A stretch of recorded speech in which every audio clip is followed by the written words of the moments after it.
You're listening to a Soul One podcast.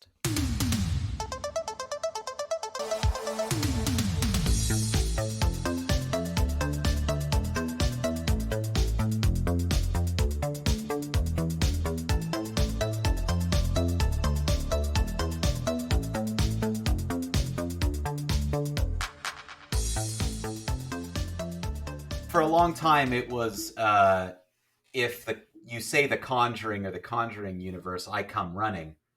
The past few years have been more of a light jog to Conjuring movies. A stroll. A stroll of sorts. We're going to talk a lot today about the universe as a whole and kind of how we feel about, obviously, Last Rites, but the series as a whole. I still maintain that it's hard to beat those first two Conjuring movies and Annabelle Comes Home.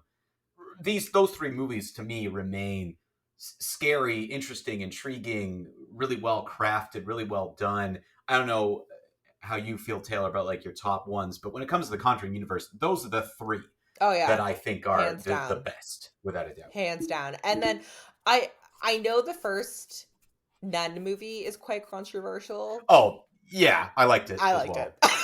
Yeah, no, I liked it too. Yeah, I would say that would be like, if I were top four. It's hard, but that's the top four. Yeah. I don't know in what order, but it would be like Conjuring 1, Conjuring 2, The Nun, and Annabelle Comes Home would be the top four for me. I don't know in what order. The Nun, to me, legitimately was scary. And for me, that doesn't happen that often. I don't watch movies and get scared that often. The Nun is a scary movie. Yeah.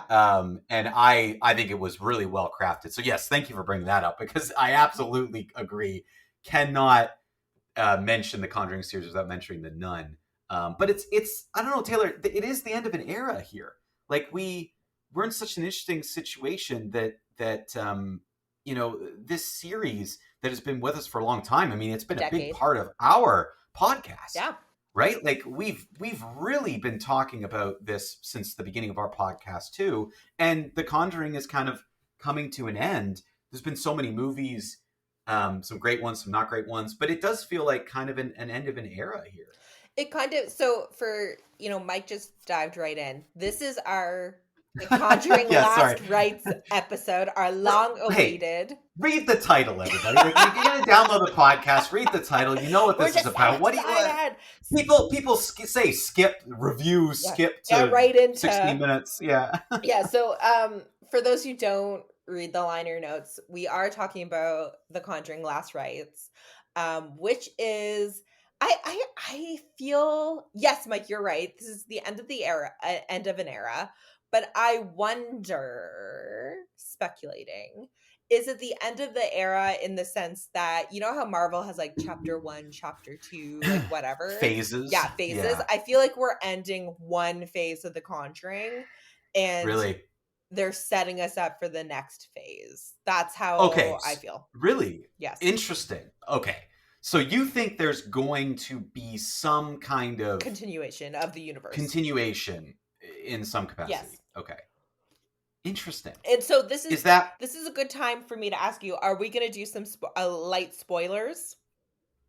Because this is such a big... I mean, there isn't a ton to spoil. For this particular movie, this is what I will say. Yes, we're going to go into spoilers to what happens. Like very light spoil as to what happens in the movie, but you're right. I don't think there's like a spoiler. No. That if you found this out, it would like ruin change your level of enjoyment of the movie. Like I think we have to. So I guess that's our light spoiler warning. We have to talk about the content a little bit. It's been out for a few weeks now. I feel like if you've wanted to see it, you've seen it, but again, you might be looking for, it came out on streaming, right? Like that's why they released this movie so early. They want it on streaming right now for Halloween season. So if you're thinking about streaming it, just note, we're going to do some light spoilers, maybe watch it and then come back to this. If you don't care, again, I don't think we're going to give away anything super crucial. No. There's so much. I'm literally, while I was watching the movie, Mike, I'm like, there's so much that I want to talk about, so much to unpack. So I did see this. I saw this literally 2 days ago. I saw it in theater, a Tuesday matinee. The only other people in the theater with me was a like a 20, 30-year-old something couple. Literally, that was it. They had their phone on and it was like ringing and like blink, like, like I could hear their notifications as they were coming in. And I'm like, wow, things really have not changed in movie theaters. There's still movie etiquette is still bad, and if anything, it's going downhill. And Mike, they left. You know how the final scene of the movie is almost like a wrap-up scene? Which I thought was tastefully done. Like I didn't have a problem with the end scene. They left. No, I didn't either. They left. They left? They left before, Oh. like as the end scene was happening, and I'm like, Oh, really? Okay. Oh, that seems a little premature. Seems like not what, premature. Yeah. And then I have wait around 5 minutes. Why? Yeah, like it was very. I've never seen that happen before, where people, it's the last 5 minutes of the movie, and they just got up and left. They were like, maybe they had something really important to do. Like they had a real tight schedule. Yeah, they're like, and like they had to be out of there. Yeah, we got to get going right this very second. odd. Just a very strange experience. But then they left, and the Conjuring universe for me has some of the scariest end credits. Like when with like the music and so I stayed long enough to watch all of the pictures and the news clippings, which I find like very unsettling. And then definitely. I was too scared, because I was the only one in the theater, to stay to the very end of the credits. There was no post-credit scene, right? No, Okay. There was not. Okay. There was no post-credit scene. Okay. Which was something that I thought maybe they do, but yeah, that ending bit with showing the kind of different headlines and kind of the real footage and things like that. That was all really well. Yeah, they do it every time, but it's very effective. Ooh. And it's really well done. And that's about the movie. The thing is that the reason why I think there is an end of an era here, and again, Marvel's kind of the ultimate example of you can come back from anything. This movie to me did feel like a satisfying enough ending, whereas if we never came back to the Warrens, I would feel like they satisfied my my kind of needs. Again, the only couple of things is there's a couple specific items in that room that I have a lot of questions about.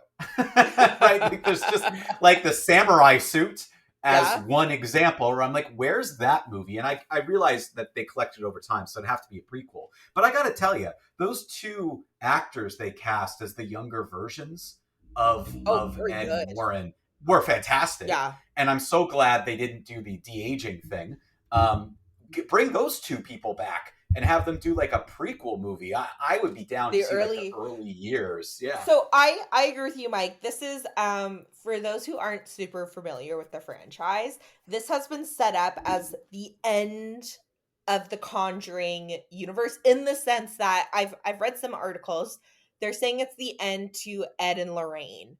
Right. Okay. And so like that, like there's ambiguity whether or not the franchise itself will continue on, because there's still things left undone with the nun, and they have so many case files. Like they definitely could draw, like, they could, there's hundreds of possibilities to continue the franchise. However, the filmmakers have gone on record saying this will be the last movie that we'll see Ed and Lorraine, who are the real life couple, paranormal investigators that the movies are semi based on, like, because obviously this is a fictionalized account, but they pulled from their case files, and that's who we were following in this movie. And we're not going to see Ed and Lorraine going forward. This movie is set in the late 80s. They're already quite they're older. They're probably in their 60s in this movie. And so I agree with you, Mike. The way, especially the way it ended, with to me, it was a very sentimental, but not like gooey. Like it was a very nice send off for Ed and Lorraine. And the two actors that have portrayed them over the last decade, they have such good chemistry. And they're great. Yeah. It's so wonderful seeing them on screen together. And I think they did them justice in that sense. So I will, that's one positive thing I'll say about this movie.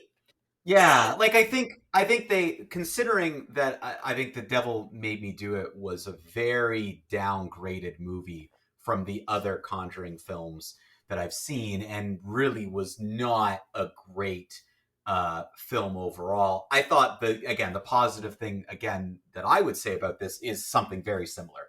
This felt like, no Closure. matter what, a bit of a better closure, a bit of a step up from what came before in that specific way, where I felt for these two actors, who I think are both brilliant. They're very, very good at this. They're solid in these roles.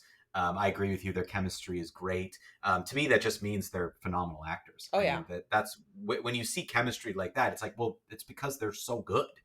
And I think for horror movies that get bad raps over years of having terrible actors in them, and that has changed. Everyone wants to be in a horror movie now. Like that's it's like superhero movies. Like everyone just wants to do one. I think this is a great movie franchise that you can point to and say, you can find it not scary, you can not like some of the movies, but the acting is usually like way above what you would Yeah. expect. And I think that this movie, they brought it too. Like that, these two actors brought it in this film. I thought their performances were still quite good. So that is the brightest spot for me for this movie, Mike. Otherwise, Mm. I thought this movie was horrible. It was, aside from being well acted, I Yeah. thought this was poorly written. It was poorly directed. I will say there were a couple moments that I was scared, because you kind of the jump scare and the character design of some of the Hmm. ghouls was Hmm. effective. It was. But Yeah. overall, I don't think so. This is my biggest gripe, Mike. This movie felt like two movies in one. So you Hmm. have like the haunting that is going to be investigated. So we have the haunting, which based on promotion of the movie was supposed to be the scariest case the Warrens have ever worked. It was not scary because you get to see the haunting like for 3 minutes of the movie. And then Yeah. the other story is like a domestic story about like the life of the Warrens and their daughter Judy, and how Judy's getting Yes. ready to get married. And then they have Almost a family drama. yes. Almost. And then Yeah. they have to bring the two stories together. Um Hmm. and this is, I think, where the franchise has lost steam, and we talked about this with the Nun 2, is that at its core the first two movies are haunted house stories, and they're very contained, and the scares come from the houses being haunted, and there's a bit of and I think, like, a good ghost story is also a mystery. You're trying to Yep. find out, why is the house being haunted, um and then you're being scared by like the haunting itself.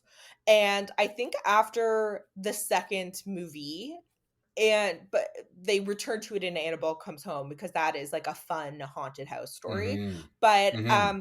I think they went away from that, and the stories got too big.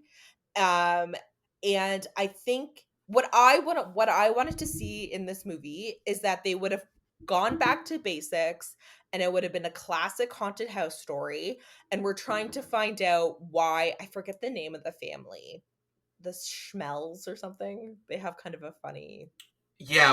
It was something like yeah, that. Yeah. Schmells. Um, you know, very like what I would have liked is very quickly we're introduced to the family, we're introduced to the haunting. Very quickly the Warrens come.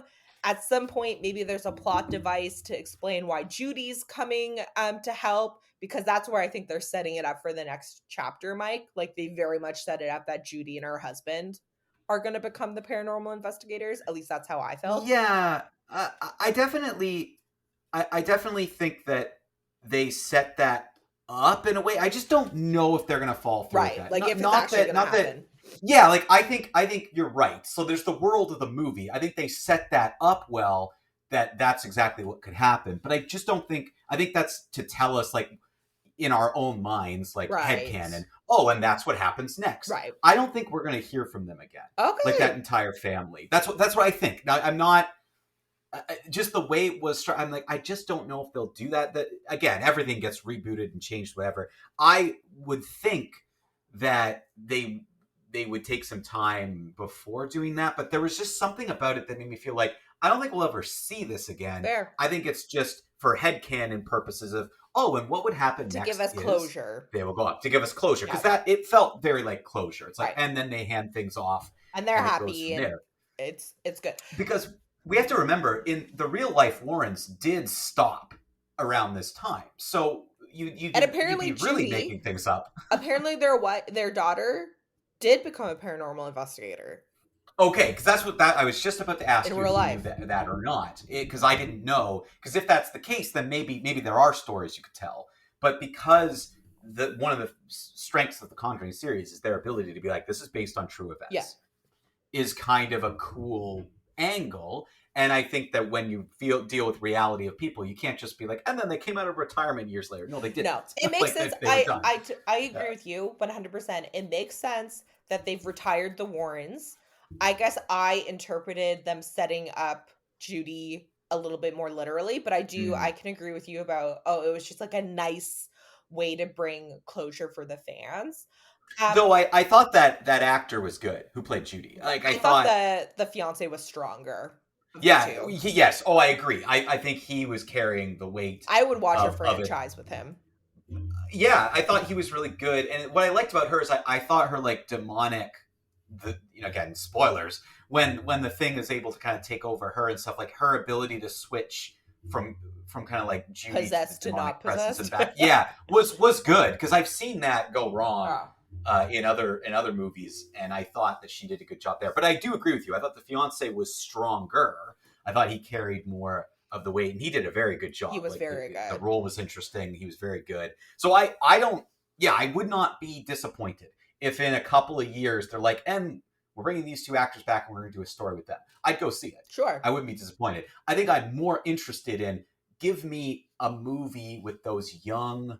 I'd even watch it like the way how good TV is. I watched a 6-episode miniseries with those two actors who played the younger versions, and give me some early years. Yeah, like stories, the second like, case. Yeah, like that. Like I saw some previews for the TV series that's based in Derry, the town from It. Oh yeah. Looks really good. Like I haven't watched it yet, but the series looks really good. I'd love to. I would even explore something like that, where it's like, give me the early years, fill in some of these blanks of these items that are in their vault. I would want to see that first, personally. But no, that makes sense.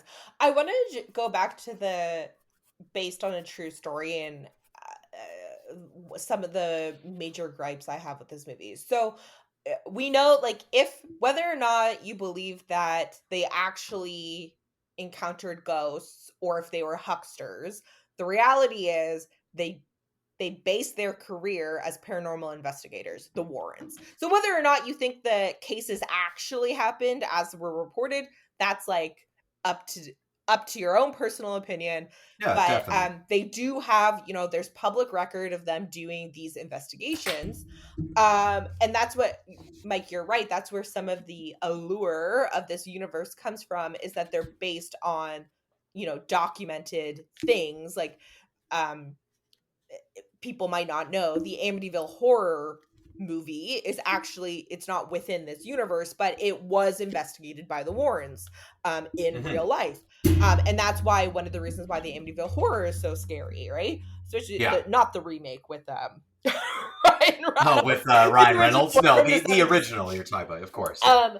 So after this movie, having known that the Conjuring movies are based on true stories, and I will say that the 4 Warren movies, the main Conjuring movies, those were all based on alleged case files. Annabelle too, but they definitely go off script with the Annabelle stories. So I'm like, okay, I don't know about this haunting. I know a lot. I've read about Amityville Horror, whatever. I'll just go on Wikipedia or whatever and read the actual case that this movie, The Last Rites, is based on. Mike, It is so much scarier than what was portrayed in the movie. That is my major gripe. They spent so much time setting up how they're going to get to the house and will they, won't Yeah. they, and they don't do investigations anymore. And like you see some of the ghosts in this movie, which I think was a huge mistake. I don't think they should have revealed the character design as early as they did in the movie. They did a Yeah, I 100% for agree. jump scares. The Yeah. When you read about what the family experienced over years, that would it, and then again, it would have been much more similar to the first Conjuring movie, which was a classic haunted house. The fear is building up. The original Yeah. Amityville horror movie, where you're seeing the haunting effects on the family. Um, it's felt so cheap, such a cop out to be like, oh, we have these like three ghosts that are hiding behind a demon. And Mike, why I'm so mad, part of the allure of haunted house movies is figuring out why is the house haunted, and you Yeah. actually don't learn anything. You learn nothing about this Yeah, haunting. there's no closure for that part No. of the movie where the Zero. actual kind of the actual plot of the movie doesn't really get a Mike, satisfactory resolution, which I agree with you, that was a huge miss, I the think, characters on their literally part. ask each other, what happened to the lady? And the Yeah. Warrens go, we don't know. No. What? Yeah, what a great great way to solve our problem. That's Well, like we don't know. a grade 12 creative writing class. Like you wrote a Yeah. story and you're like, I don't know. I don't know how to wrap up that plot point. So I'm just going to say It like, reminds me of there's a Futurama episode where the main character wrote like fan fiction for Star Trek, and he ends a scene and he misspells the word reason, so he ends the scene and like they're acting it out, and he writes the thing and the guy goes, and now I'm going to leave for no raisins, and then leaves. It's kind of like that. I always think of that whenever I watch something that makes no sense, like, and you left for no raisins. yeah. And that was it. Yeah, and that, you're right, that's exactly how this movie felt, where I really agree with you. Spending more time with the family and that's being haunted, and having that build up would have been a simple solution to the kind of this movie feeling like two separate pieces. Yeah. You can even, to me, I would be okay with this Conjuring Last Rites movie. Give us the first 20 minutes of the movie just with this family, and then Yes. introduce the Warrens 20 minutes to a half hour into the movie is totally fine for me, because you're building, we know we're at a Conjuring movie, you're building up this suspense, you're building up this kind of issue that they have to go tackle. And I feel like the scary, interesting, intriguing moments were the 3 minutes of haunting we got, and I'm like, we need more of this, because that's, to me, what you build, how you build up your tension, what you're here for. And I think this movie's biggest weakness was we didn't spend enough time with the family that's being haunted. I've always felt like what was strong about the Conjuring first two movies was our lead characters felt like secondary characters, and I think that was the biggest strength that they had. Mm-hmm. They came in and became part of it, but you really got to know this family first, or at least early on, to kind of really give you a sense of who they are and the struggle they're going through. I agree with you. It wasn't long enough. We didn't spend enough time on it. And it Wasn't really long enough. hurt the It movie. wasn't long enough, and yet it ran over 2 hours, Mike, and it felt Yeah. I felt every minute of those 2 hours. Oh, because it was too much time with the family drama. And I get what they were doing. Like, I enjoyed Sure. getting to see the Warrens interact with their daughter's, soon to be fiance, who, Ed doesn't really like that much. All those things are fun. And I get it. You can condense that, I really feel, into less than what it was.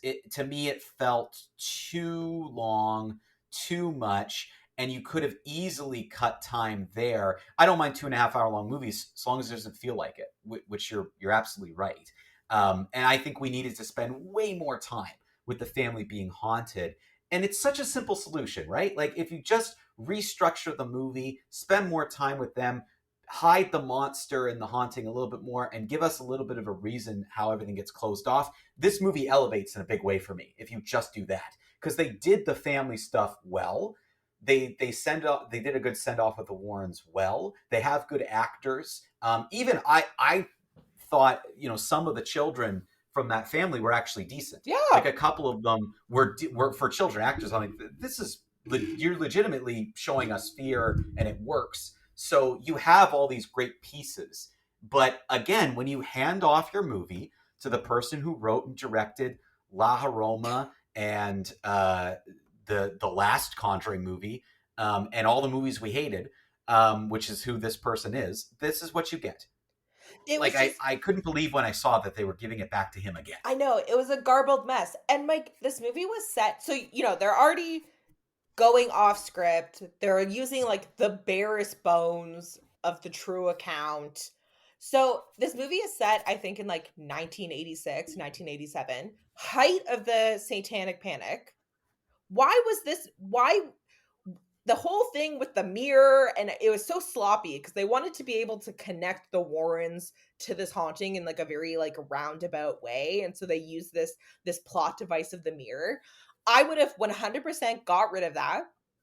Like, garbage. Put it in the garbage. Have one of the girls doing something with a Ouija board or like Satanic Panic stuff. And then that's what makes the house haunted. And then, you figure out how you're going to bring the Warrens there.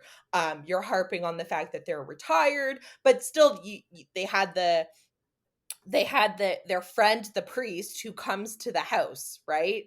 And then, so still have him die the way he died, and that's what gets their attention, right? Like, there were so many things you could have tweaked, and like, I'm not a creative writing major.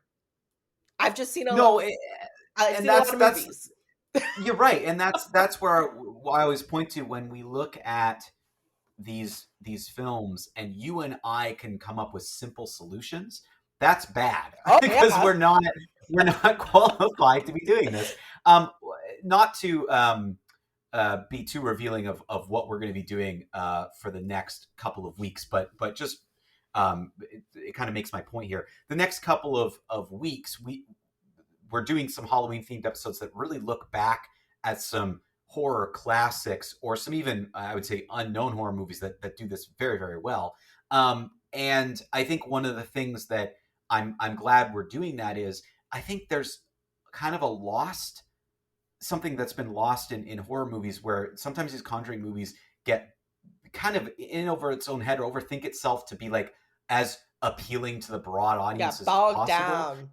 Yeah, but I think some of the movies we're going to be talking about with our special guest Father Quirk, who's returning, is some movies that are legitimately scary, that several decades ago came out, and were very effective and still hold up today. I know there's one movie that's 2012, but again, like the movies on the list that we want to talk about, really, I feel like dive into what makes something scary.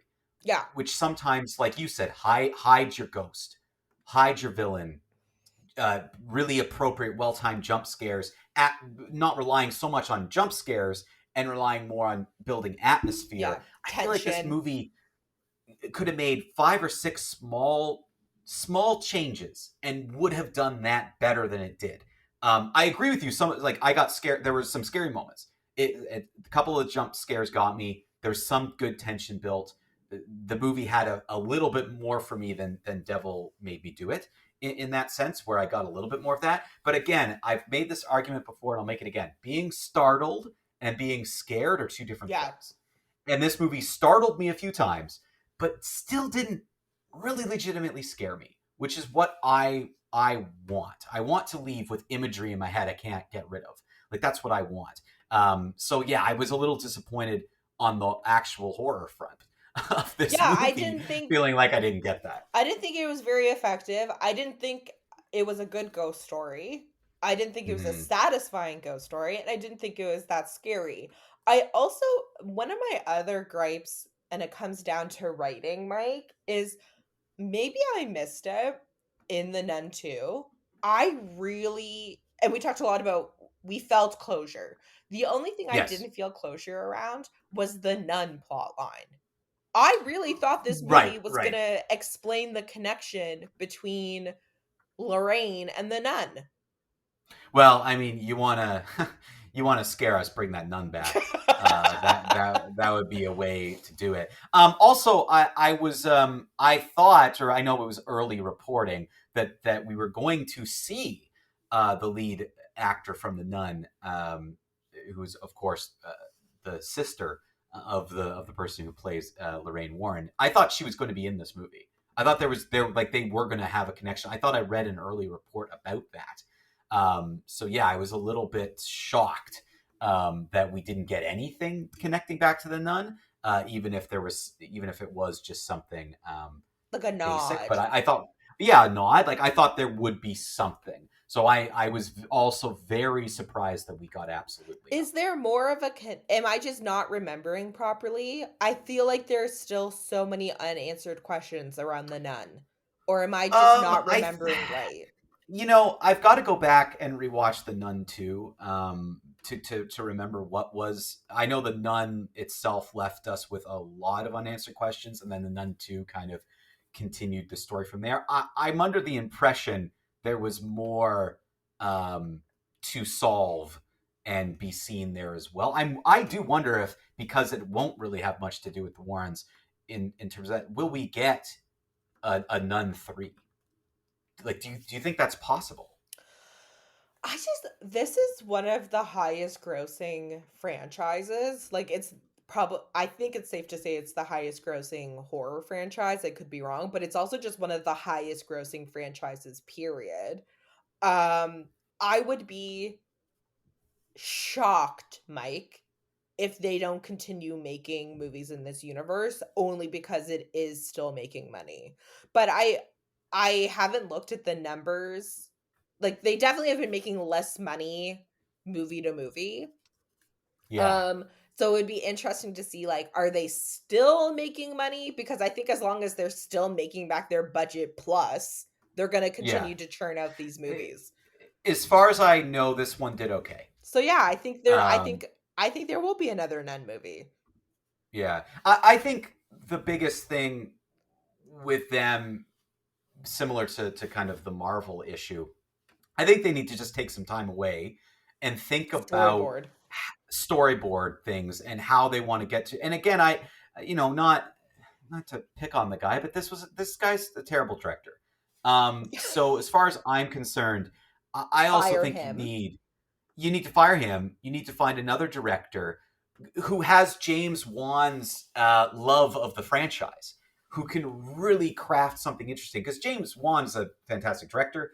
He took on the first couple movies. You've got to find either that next up and comer or pay a little bit more for an established director who knows what they're doing. Because I think this was one of the worst directed movies I've seen in a long time, and that says a lot because there's a lot of terrible movies out there. But I thought this movie was very poorly directed.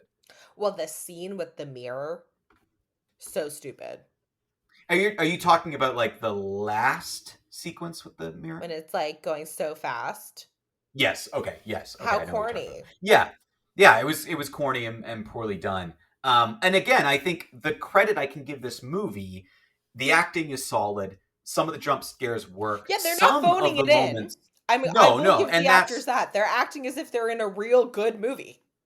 and give credit to the actors, Yes. not the director or the writing team, right? Yeah. Like the acting is well done in this film, and that's a credit to them. That's not a credit to anybody else but them, and they give it their all. So yeah, I agree with you, Taylor. You're not going to get a phoned in performance watching this movie. You're going to get people who clearly care about it, clearly giving it all. But I think the script and the poor direction did not help in this situation, and that's why I think the movie just fell flat in a lot of areas for me.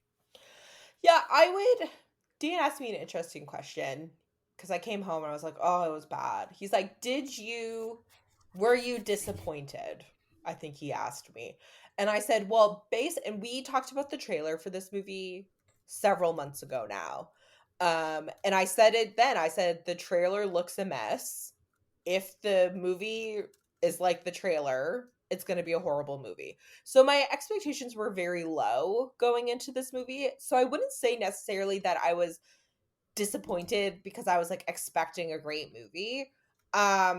It was about like it went about as well as I thought it was going to go, but I am disappointed because I wanted it to be good, Mike. Like, even though I knew it was Mhm. going to be bad, I wanted desperately for this to be good.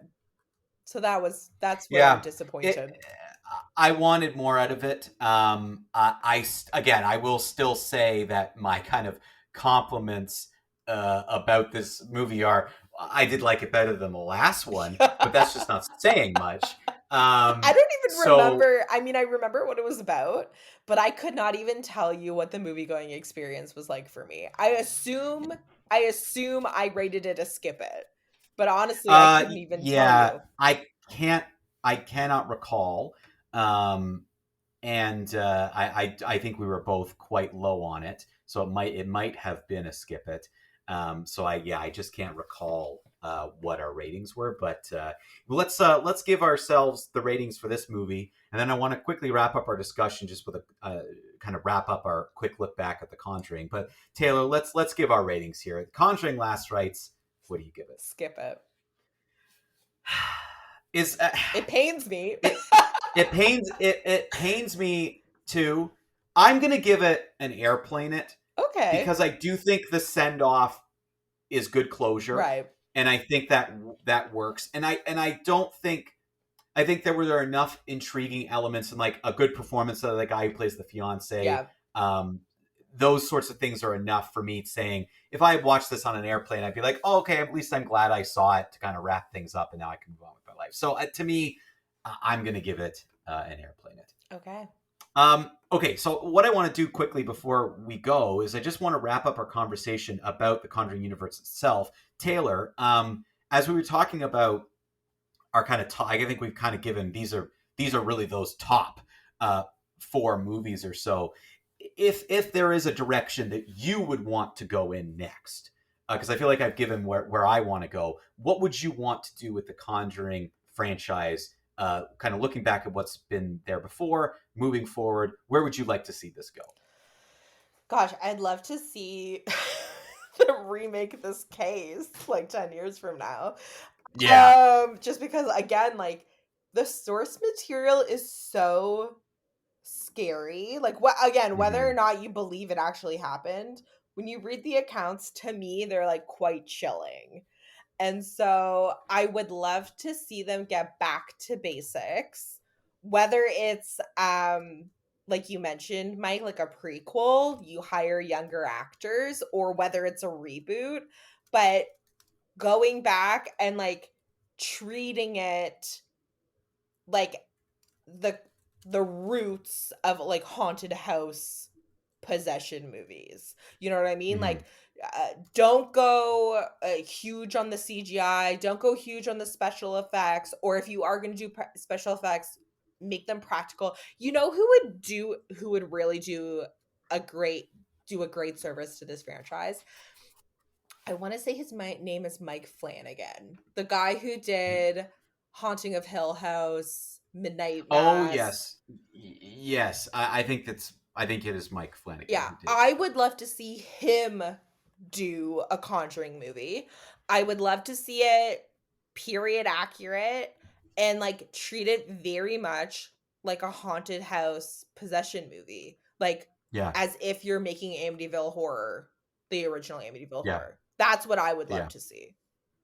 Yeah, that's totally fair. I completely understand kind of where you're coming from with that, and I agree. I think the practical effects. I think in particular that filmmaker would probably work for that idea of um, kind of going back and making a period and going through that. Yeah, I think that would be a great place for them to go. It's just a shame that of all these movies, you kind of can draw a line down the middle where half of them are like pretty superb and then the other half kind of fall flat. Yeah. And I think the points you bring up of too overly CGI, too corny, the writing's just not great. The film direction is handed off to kind of a person who just doesn't know what to do with it.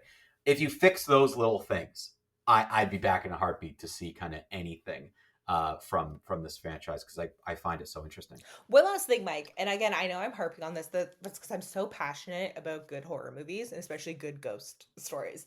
Um, Mm-hmm. I think at its essence, for me at least, and I know I have my own biases, you have to treat the subject matter as if it is real. Like, you know what I mean? Like, you have to treat the story and the haunting as if this really does happen and could happen and did happen. And so Yeah. when you start going so big, like the scene where the daughter is like sick, if with the glass. I don't want to get too graphic, but like Yes. that scene started off very good, and then Yeah, it like very well became done. ridiculous. Yes. And it's like, if you just like, it's the same with like when you read the reports that the movie The Exorcist is based on. Chilling, so scary. Like, and like it doesn't have to be like super fantastical. You know what I mean? So I think that's like, it's almost as though they go a step too far. yes. It's like, okay, stop there. Yes. Like that's your moment to stop. Yeah. And yeah, I agree with you. I think they just take it a step too far, and then it gets too ridiculous. I think there's something for being more subtle and for pulling it back that would solve some of these problems. Yeah, 100%. So anyways, that's what I would like to see. And do you have any other thoughts aside that? I like the idea of a mini series prequel. That would be cool. I think a miniseries prequel would be kind of where I would want to go with it, because I think you could take those two younger actors and have them be a young Ed and Lorraine and just kind of see where they go from there. Other than that, no, I mean, I just want to go back and solve some of these kind of mysteries of their room and what else is in there. That would be kind of where I want to go. So. You know what you could do, Mike? You could do Monster of the Week.